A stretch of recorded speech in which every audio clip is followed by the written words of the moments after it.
Assalamu alaikum wa rahmatullahi wa barakatuh. Good morning, good evening, good afternoon. If you came here through social media, please check the YouTube channel for the entire footage.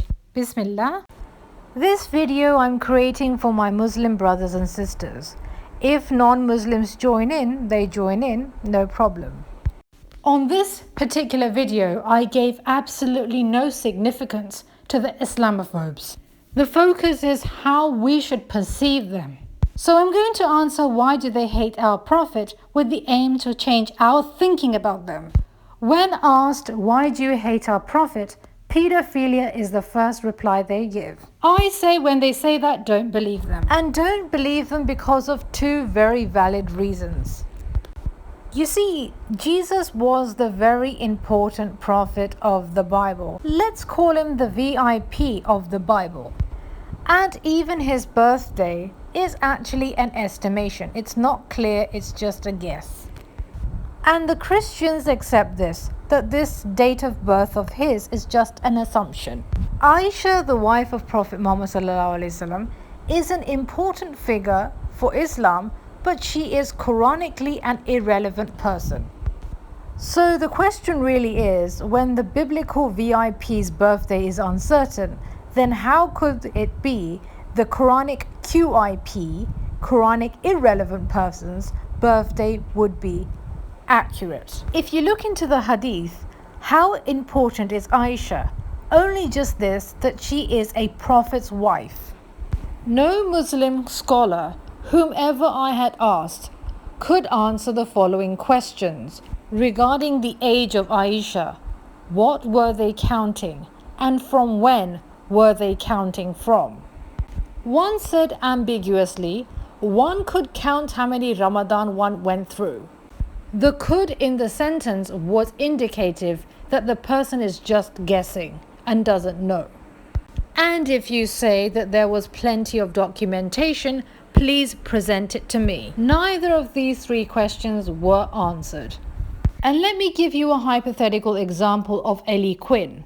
When people become a Muslim, they don't necessarily or very immediately follow the 5 pillars of Islam. If she goes through 6 Ramadans or 7 Ramadans, does that make her into a 6-year-old or 7-year-old? Or was she counting how many years she actually had her monthly cycle? There is no reference to show what she was counting or what her family was counting. Were swings really designed for 6 or 7-year-olds, or someone much older could actually sit on them? Our Prophet's marriage to Aisha was consummated after 3 years. Okay, but does it say that he actually waited 3 years for puberty? Our Prophet was on and off involved in battlefields, one, and the other is he migrated to Medina and Makkah and Medina often many times. Should it always be physical maturity? Why not mental maturity to handle a man, a being who's involved in military tasks?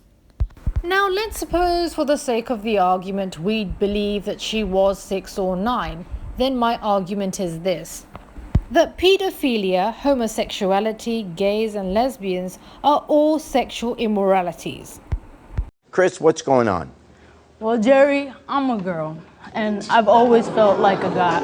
Okay. You know, all growing up, I felt like, when I wear dresses, I felt like a little boy in a dress. Yeah. She makes me feel like a man. You're not a man, you're a girl.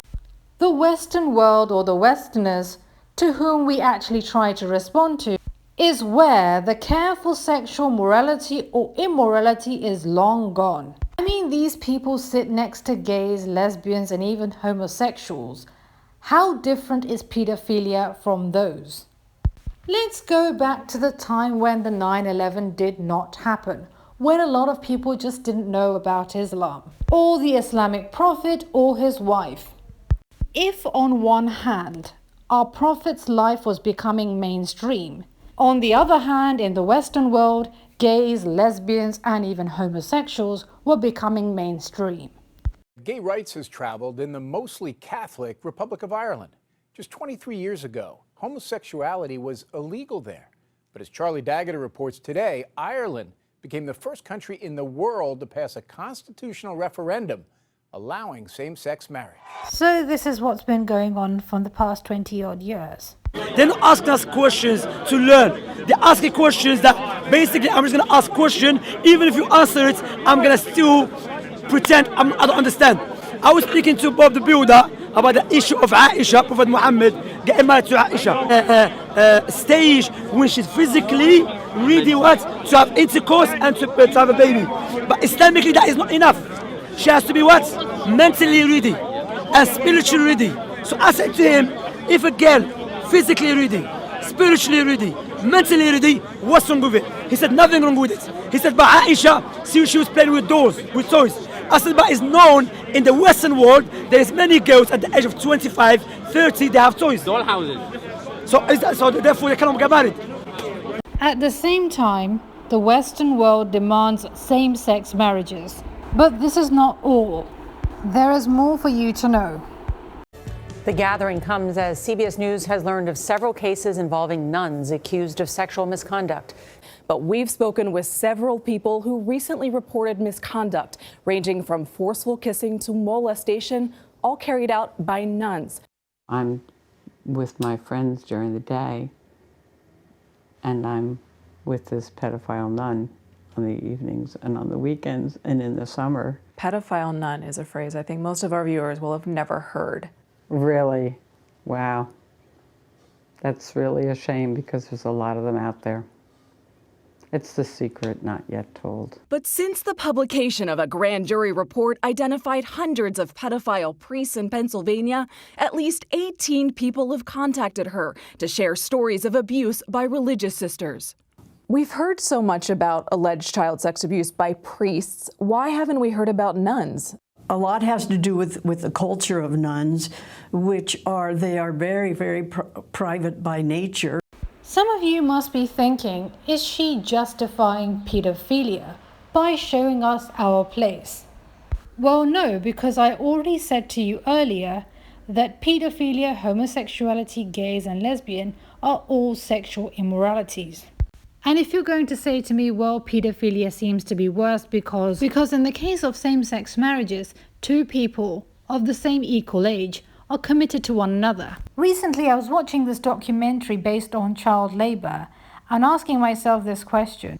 Do children in poorer countries, or perhaps in the 7th century, mature much earlier than children these days? If such is the case, then Aisha would have known what is expected of her. But I believe Aisha would have been much older than the average age of marriage back then. Why? Because the beloved Prophet was involved in the military and Aisha herself got involved with him. Just about everywhere you look in the historical accounts of early Islam, there's Aisha front and center, even leading an army 10,000 strong into battle. Aisha acted as a military nurse and also carried buckets of water. If Aisha was not involved in the military, I would have considered her to be around this age. So therefore, I do not believe that Aisha was 6 or 9, but much older than that. And as for those girls that were around 12 years of age, did know what was expected of them. Now, when we look into those countries where child marriage does actually happen, such as India, we notice that they don't even consider the bride or the groom, that something negative is actually happening to them. Why? Because it's a tradition, it's a culture, it's been going on for years. So basically, these people are as committed to one another as gays, lesbians, or even homosexuals of the West would be. But because Westerners are not prepared for this challenge, so they see pedophilia as something above homosexuality when it's on the same wavelength. Prince Manvendra had stepped out of the closet and into a firestorm of controversy when he announced to the world he was gay. His community was outraged. His own mother took an ad out in the paper publicly disowning her son. As most of the Indians do about homosexuality, they are very, very insensitive, unaware about the whole issue. Because being homosexual in your country is punishable by going to prison? Being homosexual is not punishable. The homosexual act is punishable. In countries like India or Pakistan, acts of homosexuality is a bigger disgrace than child marriage. So the thing is, they don't understand your cult and you don't understand their cult. So bear in mind, when you try to defend your prophet, remember one thing: you're not defending your prophet before a squeaky clean nation, but rather narrow-minded, prejudiced people. If pedophilia-like reply was given by a squeaky clean nation, I would have bought into it. Let me tell you and let me assure you, the reason behind hating our prophet is something else. We reject their prophet as God, so they reject our prophet as even a prophet. We reject the crucifixion of Jesus, the martyrdom of Jesus, so they say, yeah, you're jihadis and you're martyrs. A true Muslim could repress his or her desires to fornicate and could also fast during the month of Ramadan, could pray 5 times a day. They look at our sacrifices and say, we can't do that. So they claim that Jesus died for our sins. But when they watch us do that, their heart burns. These Islamophobes know deep down in their heart that it doesn't make sense that somebody died for our sins. They know and they understand that if such was the case, then what is the point of us still living in this world today? They cannot control their nafs. What is nafs? I'll explain. When Adam wanted to eat the apple, he ate it because he could not control his nafs. If you want more examples, watch this video in the description box below. These Islamic critics who are full of hate preachers, want their followers to have the same fate as themselves. They have filled the hearts of their followers so much so that no matter which information you provide, no matter what you are going to say, they are not going to believe you. So therefore, I'm going to post my video on taqiyya in the description box below. Important links and references will also be included in the description box. My advice to my Muslim brothers and sisters is this: hold on to the rope of Allah and do not leave it because of them. They think that we are giving importance to the Westerners. No. We just care that the rope doesn't slip from you. And if other people come to Islam, then welcome. Thank you for watching. See you later. Take care and goodbye.